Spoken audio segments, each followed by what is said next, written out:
Some opposition parties are calling for an urgent sitting of Parliament to tackle the Eskom crisis after this week's load shedding was escalated to stage 6 blackouts. The Good Party's Secretary General and Member of Parliament, Herron, is joining us now by phone, I believe. Brett, grateful for your time. So the UDM and DA are all for an urgent sitting to discuss what's happened this week with the power crisis. Would the Good Party support such a call? Well, let me say, if there is a sitting at Parliament, an urgent one called for to debate Eskom, then we will obviously participate. But I must say that, we had a debate about Eskom about 2 weeks ago. We had the Minister of Public Enterprises answering questions in Parliament about 2 weeks before that. We've had, I think this would be, if there is a special sitting, the fourth or fifth debate about Eskom in this year, which is only 6 months old. So I think that we need to focus on other things rather than debating it. Debating is clearly not solving the problem. We need to identify what the problems are and deal with those. And the starting point is that our power stations are unreliable. And so the question is, how do we get additional supply into our grid as quickly as possible? And obviously the power stations, the coal power stations or nuclear power stations are not the answer because they're not developed fast enough.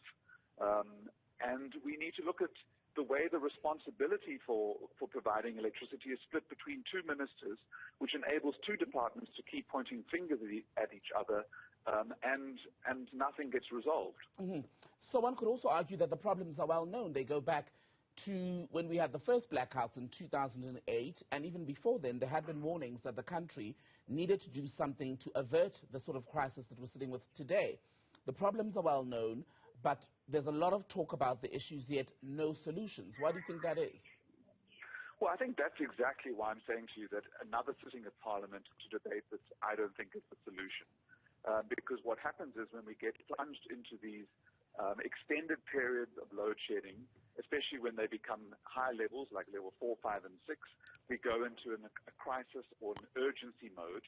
There's a lot of urgent discussion when these events take place. When Eskom brings some stability back to the supply, that urgency subsides or disappears.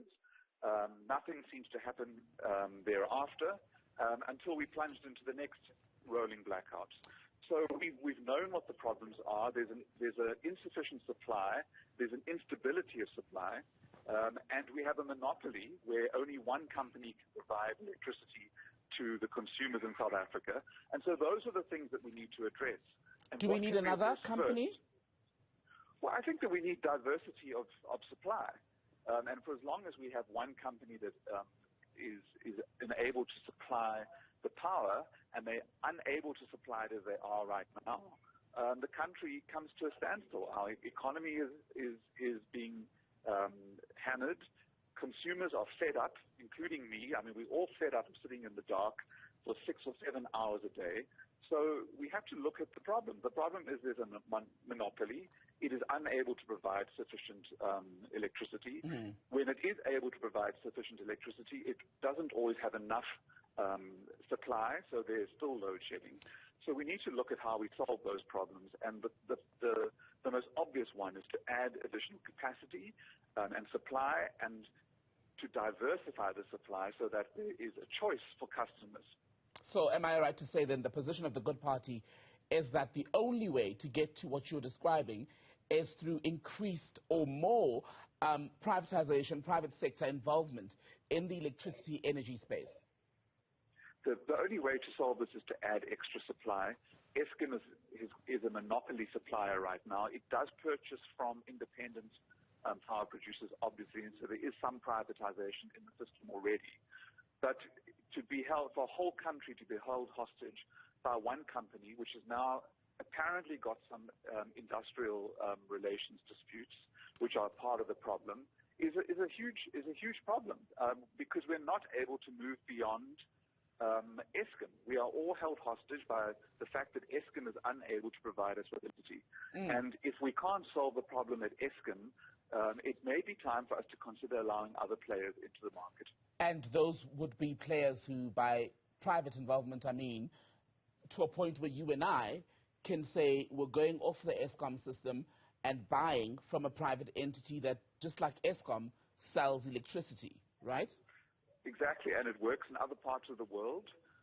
It works in other industries. I mean, if you've got fiber in your house or an internet service provider, they're all licensed by ICASA, but you still have a choice as a consumer when you have poor service from one internet service provider to switch to another.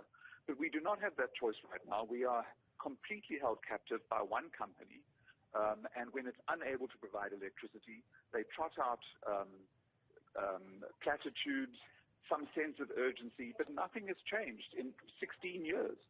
In fact, it's got worse, because if you look at the statistics, in the last financial year was the worst year for load shedding. So although at some point we were able to blame the Guptas and state capture and all of those who captured Eskom, those people were removed from office 4 years ago, and it hasn't gotten any better. But is it not unfair, Brett, to then say that we're being held captive by Eskom? Yes, Eskom is failing dismally to provide power, but on the issue of diversifying our power supply options, that would be the issue for the Department of Mineral Resources and Energy, NERSA, the energy regulator as well, and not Eskom itself. That's where that sort of change would have to come from. Well, I think that is what as I started out by saying, that we have too many people involved in the provision of energy to South Africans. And so what we have right now is the two departments pointing fingers at each other. So there needs to be, I think, a convergence of responsibility around the provision of electricity. Yes, the Department of Mineral Resources and Energy is the regulator, and it determines how much electricity should be produced in the country and therefore supplied to Eskom. But we need to look at the split responsibility, because the split responsibility enables the pointing of fingers without actually any solution. So I would like us to see the provision of energy and electricity supply to South Africans to be converged under one minister, and for that person to then take responsibility for fixing this problem. Should that person, or either Gwede Mandashe or Pravin Gordhan, suitable to be that person, given that you've put their departments right at the center of the blame shifting on this crisis? Well, I mean, it's hard to say that someone is not suitable, because ministers are politicians and they are supported by professionals.